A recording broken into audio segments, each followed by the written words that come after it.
stars of The Matrix Reloaded, Keanu Reeves, and Morpheus himself, Lawrence Fishburne.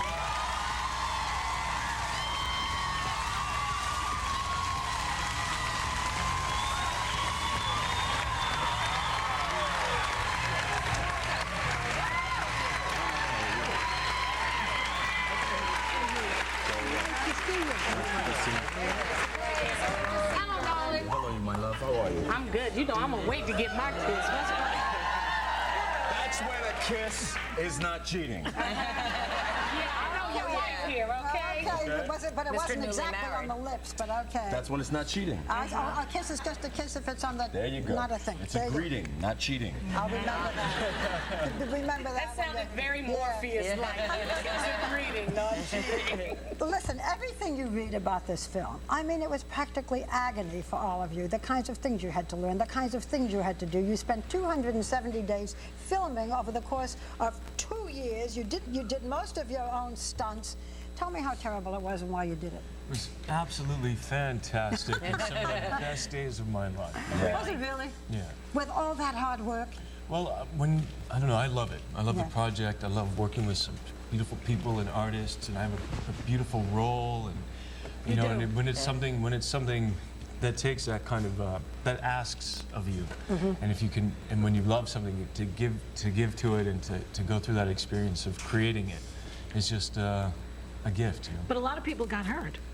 And you injured your wrist, didn't you, Lawrence? Yes, I sprained my wrist. Carrie Ann was injured. Keanu. She broke a leg. Yeah, I mean, you know, we all have our aches and pains that, you know, come with making these movies. Most movies aren't that hard, though, to do. No, most movies aren't this good. That's true.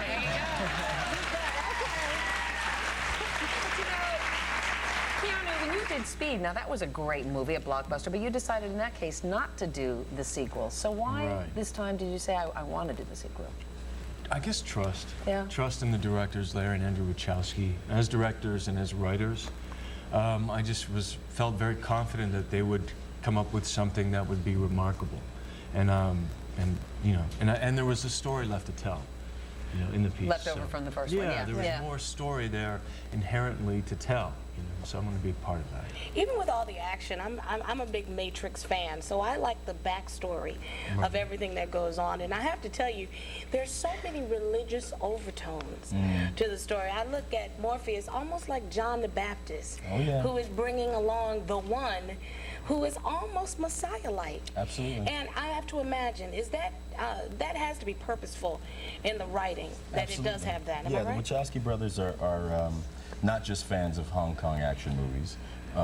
You know, they're really intellectuals, and they have interests that run the gamut of spirituality and religious practices and religious doctrine and dogma and what have you. And the film is absolutely layered and laced with many religious overtones. There's lots of spiritual symbolism in the film, and it's done very much on purpose. We hear all about the... Go ahead, Star. No, I was just going to ask a follow-up about the race issue that we talked about, that it has to be purposeful, that everyone seems to almost have melded into one race of people.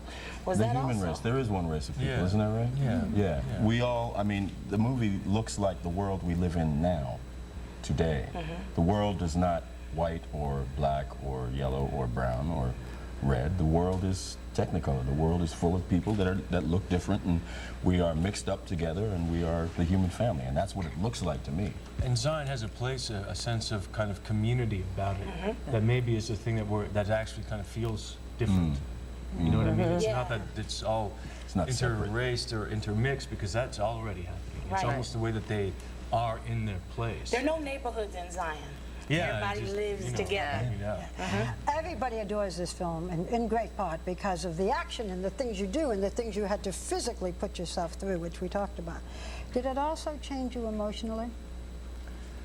Change me emotionally. Changed us all. Well, Barbara, I've got problems. I'm shut down. I can't really speak about it. But you said it did change you all, huh? Most movies don't change you. You do the movie, you do your exercises, you do your stuff, you get your check, you move on. You change. No, this movie changed us all. I mean, this is the culmination of 7 years of work for some of us. The Wachowski brothers have been involved with these movies for better than 10 years. Myself, Keanu, Carrie Ann, And Hugo started on this movie 7 years ago. Jada and all the newcomers were involved for 2 years. I mean, so Took up a lot of your life. yeah, it's life stuff, and it will always be a part of us. We will always be connected through these movies. Now, you know, there are tremendous special effects in this film, which I loved. Some of the stuff that you did with these guys all over the place was terrific. But the special effects were nothing compared to something you did in a previous career, Lawrence Fishburne. Tell me. Take a look at this Pee Wee Herman's Playhouse. The Sacred Cowman. Yes, look at this. Look at this.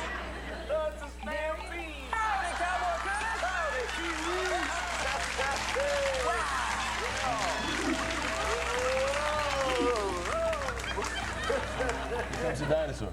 Where's the dinosaur? Well, we didn't have time for that, but The still. dinosaur is my best trick. That was a pretty good trick. So Keanu, that's your coaster.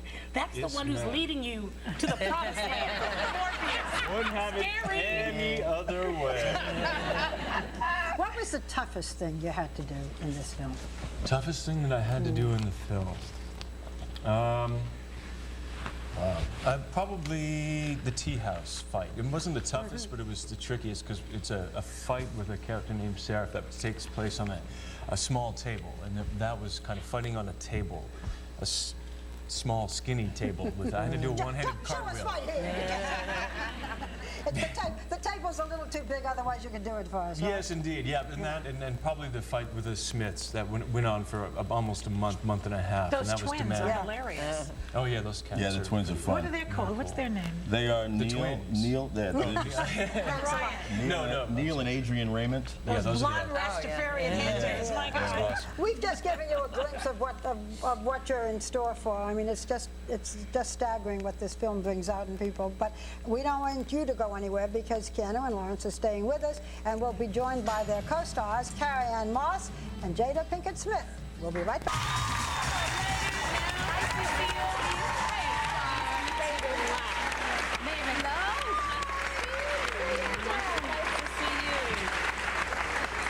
Last time I saw you, you were like her. With short hair. With short hair. Now, may I say, I called you the ladies in the film. There's nothing ladylike about anything either one of you all do in that movie. There's a whole lot of butt kicking, and I'm loving every bit of it. Oh, you know, but we're giving you a little lady something. A little lady something. Especially Carrie Ann. Yeah, we'll get to that little lady something right there.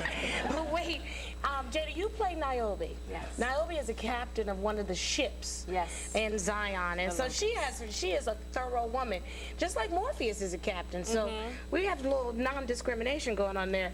So I understand you started right after the baby was born. Yes. What is harder?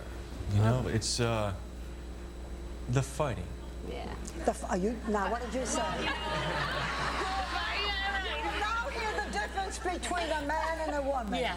The fight scene, Okay, but Carrie Ann. the fight scenes were definitely harder But? in a whole different way. But the love scenes are difficult when you're a private person, and thank God it was with Keanu because he's my friend and I trust him, and we have a really, really strong relationship and friendship, so it was a lot easier. But they can be really difficult. You know, some people have an easy time with it and enjoy doing them. It's a bit tougher for me. How many times did you have to do it over? I don't remember. Or was it one long, continuous one? Is what she wants to ask. Well, we did it, and then they looked at the film, and there were some kind of technical things that they had to do, so we had to do it again. But that was, you know, the thing about it, though, is especially when we have a great trust, and so for me, what was one of my favorite aspects is the relationship in the film, and it's about being able to love someone. Right. You know, and in that scene, I think it's important. The directors were trying to kind of show the beauty of and the opportunity for our humanity. And how important that love was for them. They're fighting to save the world and to change the world, and yet there's this safe place that they go to where they love one another. Right. And I felt it was such an important, beautiful moment in the film. So it was. Piece of cake. Listen, I asked you to jump on the table and do something. You're lucky I don't ask you to do this now, so. I know. But we're ahead. Speaking of action scenes, there's Yes. Blockbuster is sort of like the understatement. And I understand you couldn't even wear sunglasses in public for a while. Well, it was kind of a joke that I said. And of course, now it's just gone everywhere. You know, when you have a character that's so recognizable with glasses, it's you know, it was a joke. Yeah. Like the cowboy on Pee-wee's. I don't know why people think I should be embarrassed by that. I'm really I thought you looked great. I loved Pee-wee's Playhouse. I did too. I love Pee-wee's Oh, Playhouse. you were brilliant in it also. You went from Ike Turner to that wacko. I love it. It's great. You're something. Diversity. He is something. There's nothing you can't do. It's like Mr. Weaving's blind photographer or his gender bender in Priscilla. In Priscilla. Yeah. Oh, Great performance. But good actors can do lots and lots of things. That's right. You have a couple of kids, right?